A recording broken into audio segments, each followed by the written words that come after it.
अशरफ अली थानवी, जिसे देवबंदी अपना हकीमुल उम्मत कहते और लिखते हैं, मगर अशरफ अली थानवी अव्वल दर्जे के नज़ारेबाज थे, यानी बदनज़री किया करते थे। और अपनी नज़ारेबाजी पर जो तासुर देते थे उसे आप सुनकर सोच नहीं सकते कि ऐसा कोई मौलवी कहलाने वाला, बल्कि हकीमुल उम्मत कहे जाने वाले शख्स ऐसा कह सकते हैं। जी हाँ, ये सच है। उनकी उन्हीं हैरत अंगेज़ बातों से आज की इस वीडियो में आप आगाह होने वाले हैं, और ये सब आप दलील के साथ जानेंगे। तो चलें बिला ताख़ीर वीडियो शुरू करते हैं और जानते हैं अशरफ अली थानवी की वो हकीकत जिसे देवबंदी छुपाने की लाख कोशिश करें मगर छुपा नहीं सकते। बातिल का रद्द करेंगे, हम हैं बरेली वाले। मोहतरम सामीन, अगर आपने गुज़िश्ता दिनों हमारे चैनल पर अपलोड की गई इन दो वीडियोस को अभी तक नहीं देखा है तो आप ज़रूर देख लें, ताकि अशरफ अली थानवी के दिगर हक़ाइक़ और उनके मकरूह चेहरे आपके सामने वाज़ेह रहे और आज की वीडियो से लुत्फ़ दोबाला हो जाए। नेज़ उन वीडियो से आपको ये भी मालूम हो जाएगा कि हमने ये सिलसिला क्यों शुरू किया है। इन दोनों वीडियोस के लिंक्स आपको वीडियो के डिस्क्रिप्शन में मिल जाएंगे। मैं चाहूँगा कि पहले आप इन दोनों वीडियोस को लाजमी देख लें, फिर इसे देखें। लेकिन अगर इसे ही पहले देखना चाहते हैं तो देख लें, मगर इन दोनों वीडियोस को आप ज़रूर देख लें बाद में। सामाईन, मैंने अपनी इस वीडियो में दलील के साथ साबित किया है कि अशरफ अली थानवी बकौल अपने छिछोरे थे। जी हाँ, छिछोरे थे, जिस पर कई और हवाले भी मैंने पेश किए हैं। मज़ीद जानने के लिए देखें ये किताब, जिसका नाम है मलफूज़ाते हकीमुल उम्मत। इसकी जिल्द नंबर 2 के सफ़ा नंबर 183 पर ख़ुद अशरफ अली थानवी क्या कहते हैं देखें। कहते हैं कि औरतें जी बहलाने के वास्ते हैं, न कि रोटियां पकाने के वास्ते। औरतें किस लिए हैं? जी बहलाने के वास्ते हैं, रोटियां पकाने के लिए नहीं है। अब मैं यहाँ देवबंदियों से पूछना चाहता हूँ कि बताओ कि आपके हकीमुल उम्मत की इस बात पर अमल करते हुए आपके घर की औरतें ये कहें कि मैं तो खाना नहीं पकाऊंगी, क्योंकि हमारे हकीमुल उम्मत ने बता दिया है कि औरतें रोटी पकाने के लिए नहीं बल्कि जी बहलाने के लिए है। तो इस पर आप लोगों का जवाब क्या होगा? चलें इसको थोड़ा ऊपर से पढ़ते हैं। देखिए यहाँ क्या लिखा हुआ है। लिखा है, जैसा कि आप पढ़ सकते हैं, कि एक मौलवी साहब फरमाते थे। ये कौन कह रहे हैं? अशरफ अली थानवी। ये कह रहे हैं कि एक मौलवी साहब फरमाते थे कि औरतों के ज़िम्मा वाजिब है खाना पकाना। मेरी राय है कि उनके ज़िम्मा वाजिब नहीं। मैंने इस आयत से इस्तिदलाल किया है अदम वजूब पर। वमिन आयातिही अन खलक़ लकुम मिन अनफुसिकुम अज़वाजन लितस्कुनू इलैहा वजअल बैनकुम मवद्दतम व रहमा। हासिल ये है कि औरतें इस वास्ते बनाई गई हैं कि उनसे तुम्हारे क़ल्ब को सुकून हो, करार हो, जी बहले। तो औरतें जी बहलाने के वास्ते हैं, न कि रोटियां पकाने के वास्ते। सामाईन, चूँकि यहाँ इन्होंने सूरा रूम की आयत पढ़ी है तो मैंने सोचा चलो किसी और का नहीं बल्कि ख़ुद अशरफ अली थानवी का ही तर्जमा देख लिया जाए। मुमकिन है कोई ख़ास वजह बयान की गई हो जिससे वाज़ेह हो जाए कि वाकई औरतें रोटी पकाने के लिए नहीं बल्कि दिल बहलाने के लिए है। लीजिए उनका तर्जमा आप भी देख लीजिए। कुरान मुक़द्दस की आयत और उसके तर्जमा को मैंने हाईलाइट कर दिया है। देखें, तर्जमा में लिखा हुआ है कि उसी की निशानियों में से ये है कि उसने तुम्हारे वास्ते तुम्हारी जिन्स की बीबियाँ बनाई ताकि उनके पास आराम मिले और तुम मियाँ बीवी में मोहब्बत और हमदर्दी पैदा की। सामाईन, फिर मैंने तफसीर देखी इस उम्मीद के साथ कि कहीं तो अशरफ अली थानवी ने वो नुक्ता बयान किया होगा जिससे औरतों के रोटी पकाने की नफ़ी और दिल बहलाने का इस बात हो। मगर आप भी तफसीर देखें, यहाँ भी ऐसी कोई बात नहीं है जिससे अशरफ अली थानवी की ये बात सही साबित हो सके कि वाकई औरतें रोटी पकाने के लिए नहीं बल्कि दिल बहलाने के लिए है।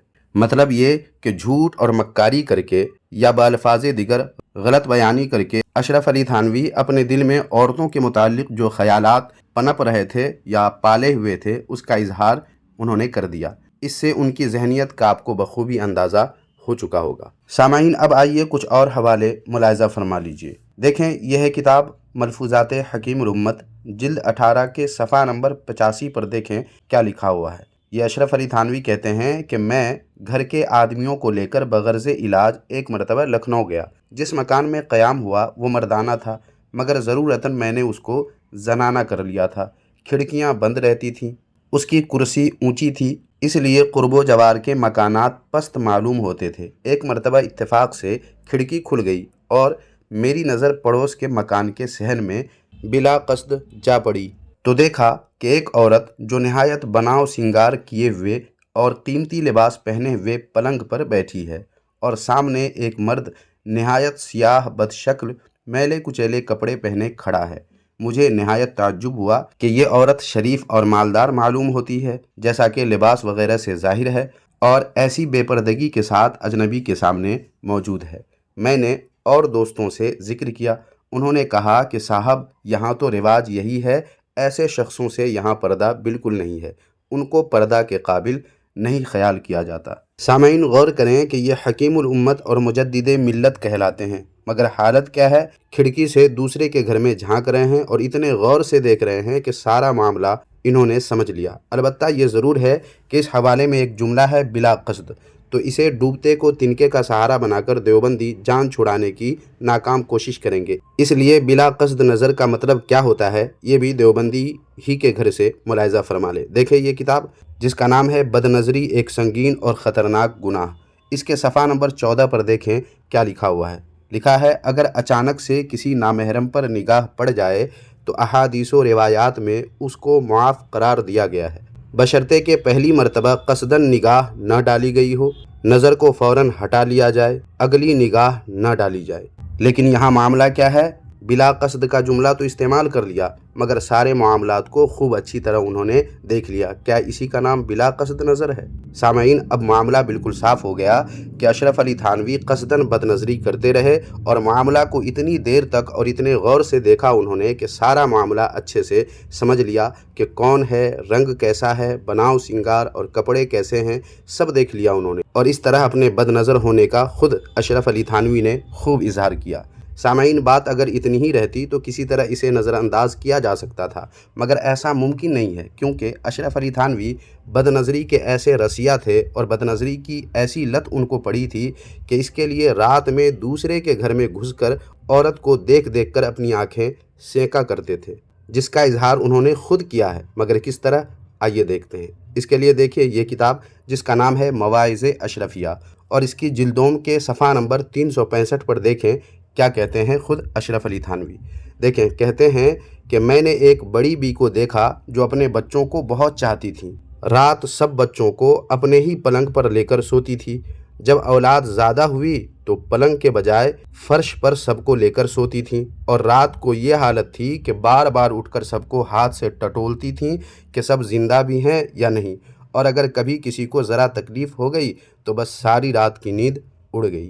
सामईन, वाक़या के अल्फाज पर गौर करें तो पता चलता है कि ये बातें किसी एक दिन की बदनज़री करके नहीं बयान की गई है, बल्कि ये सिलसिला जारी रहा, या कम अज़ कम अक्सर व बेशतर उनके घर में जाकर अशरफ अली थानवी अपनी आँखें सेकता रहा और अपने मकरूह और तंगो तारीक दिल को उस औरत को देख देख कर तस्कीन देते रहे। सामईन, मुझे तो ऐसा ही समझ में आ रहा है, वरना आप हजरात खुद ही वाक़या के अल्फाज पर गौर करें और बताएं कि क्या मैंने जो अंदाज़ा लगाया है क्या वो सही नहीं है।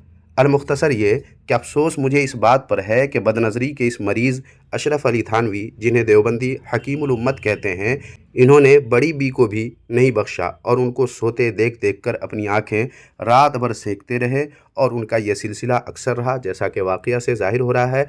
और गौर करने की बात यह है कि उस बड़ी बी की नक़्ल हरकत को अशरफ अली थानवी ने अपनी महफ़िल में बयान तो कर दिया, लेकिन वो भूल गया कि उनके इस बयान से उनकी हकीकत यानी बदनज़री भी ज़ाहिर हो गई, और लोगों को पता चल गया कि आप यानी अशरफ अली थानवी अक्सर उनके घर जा कर के बदनज़री करते रहते हैं। अब यहाँ तक वीडियो देखने के बाद देवबंदी बेवजह मुझे गालियाँ देकर निकल जाएंगे या बद्दुआ देकर निकल जाएंगे, मगर सोचेंगे नहीं कि जो बातें बताई गई हैं इस वीडियो में, उनमें मैंने अपनी तरफ से कुछ भी नहीं बोल दिया है, बल्कि वाक़या और हवाले पेश करके उस पर बराए नाम ही कुछ बोला है, वो भी जो ऐन वाक़यात व हवाला जात के मुताबिक है वही कहा है। इसलिए देवबंदियों को चाहिए कि ठंडे दिमाग से बात समझे कि मैं जिनको अपना हकीमुल उम्मत और मुजद्दिदे मिल्लत कहता रहा हूँ अब तक, वो दरअसल किस जहनियत के इंसान थे।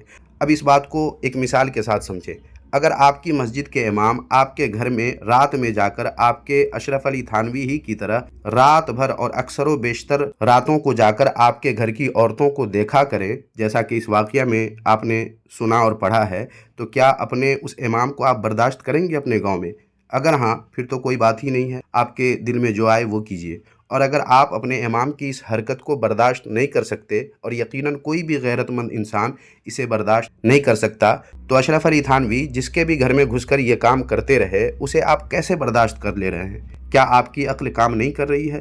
اگر کر رہی ہے تو اب مجھے کچھ کہنے کی ضرورت بالکل بھی نہیں ہے۔ حق و باطل کا فیصلہ اب بآسانی آپ کر سکتے ہیں۔ اور پھر اشرف علی تھانوی کی حقیقت ظاہر کرنے کا یہ سلسلہ ابھی ختم نہیں ہوا ہے۔ ابھی اس کے بعد جو ویڈیو آپ کے سامنے آئے گی، اس سے تو آپ کی آنکھیں اور بھی کھلی کی کھلی رہ جائیں گی۔ اور ابھی جانے اور کتنی ویڈیوز مسلسل آتی رہیں گی اشرف علی تھانوی ہی کے متعلق۔ اس لیے ضد اور ہٹ درمی کو چھوڑیں اور بات سمجھیں، اور مجھے گالیاں دے کر یوں آپ کے بھاگ جانے سے جس سچائی کو میں نے اس ویڈیو میں پیش کی ہے وہ بدل نہیں جائے گی، یا اسے جھوٹا نہیں کہا جا سکتا ہے، بلکہ حق بہرحال حق ہے جسے آپ کو سمجھنا ہوگا۔ اور اشرف علی تھانوی کتنے اچھے تھے یا کیسی ذہنیت کے انسان تھے، یہ آپ کو فیصلہ کرنا ہی ہوگا۔ گالی دے کر نکل جانے سے آپ بچ نہیں جائیں گے، یا آپ کی بے غیرتی چھپ نہیں جائے گی، لہٰذا بات کو سمجھیں۔ تو بس سامعین و ناظرین، آج کی اس ویڈیو میں بس اتنا ہی۔ مجھے امید ہی نہیں بلکہ یقین ہے کہ آج کی یہ ویڈیو آپ کو کافی اچھی لگی ہوگی، لہٰذا آپ اپنی محبت کا اظہار کرتے ہوئے سب سے پہلے ویڈیو کو لائک کر دیجئے، اور پچھلی ویڈیو کی طرح اس ویڈیو کو بھی جتنا شیئر کر سکتے ہیں کر دیجئے، بلکہ زیادہ سے زیادہ شیئر کیجئے، اس امید کے ساتھ اور اس یقین کے ساتھ کہ زیادہ سے زیادہ لوگوں تک یہ ویڈیو پہنچے اور لوگوں کو دیوبندیوں کے حکیم الامت کی اصلی ذہنیت اور ان کی حقیقت سمجھنے میں یہ ویڈیو مددگار ثابت ہو۔ لہٰذا اس ویڈیو کو زیادہ سے زیادہ شیئر کر دیں۔ جزاک اللہ خیرہ۔